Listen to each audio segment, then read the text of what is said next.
Hello every one. இந்த கிட்ஸுடைய writing tablets வந்து damage ஆயிடுச்சு.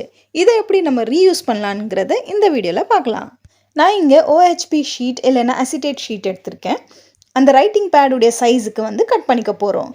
அப்படியே ஒரு ஒயிட் பேப்பரும் அதே சைஸுக்கு கட் பண்ணிக்க போகிறோம். ஒரு செலோ டேப்பை வச்சு 4 சைட்ஸும் ஸ்டிக் பண்ணிக்கலாம். கீழே அந்த டேமேஜான போர்ஷனை கவர் பண்ணுறதுக்கு ஒரு கிளிட்டர் ஷீட் இல்லைன்னா ஃபோம் ஷீட் ஸ்ட்ரிப்பை வந்து பேஸ்ட் பண்ணிடலாம். நான் இங்கே ஃபோம் ஷீட் ஸ்ட்ரிப்பை வந்து யூஸ் பண்ணியிருக்கேன்.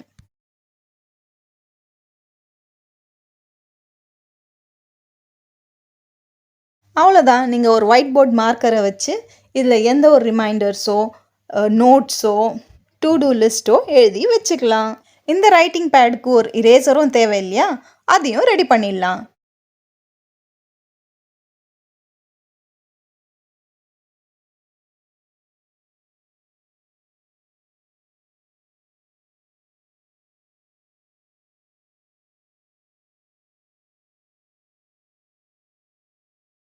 ஒரு பழைய பாட்டில் கேப் எடுத்து அதுக்கு மேலே ஃபெல்ட் ஷீட்டை வந்து பேஸ்ட் பண்ணிக்கலாம். ஒரு 2 லேயராக வந்து பேஸ்ட் பண்ணிக்க போகிறோம். அவ்வளோதான். அந்த சைட்ஸை ட்ரிம் பண்ணிட்டா நம்மளுடைய ஈஸியஸ்டான இரேசர் வந்து ரெடி ஆயிடுச்சு.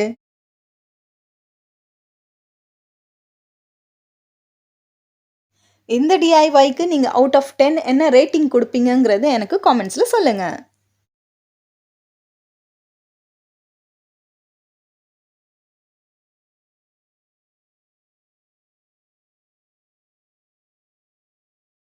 இந்த மாதிரி ரைட்டிங் டேப்லெட்ஸ் இல்லைனா கூட நீங்கள் வந்து வெறும் ஒரு கார்ட்போர்டில் கூட அந்த ஓஹெச்பி ஷீட்டை வந்து ஒட்டிட்டு நீங்கள் உங்கள் சைஸுக்கு ஏற்ற மாதிரி கட் பண்ணிக்கலாம்.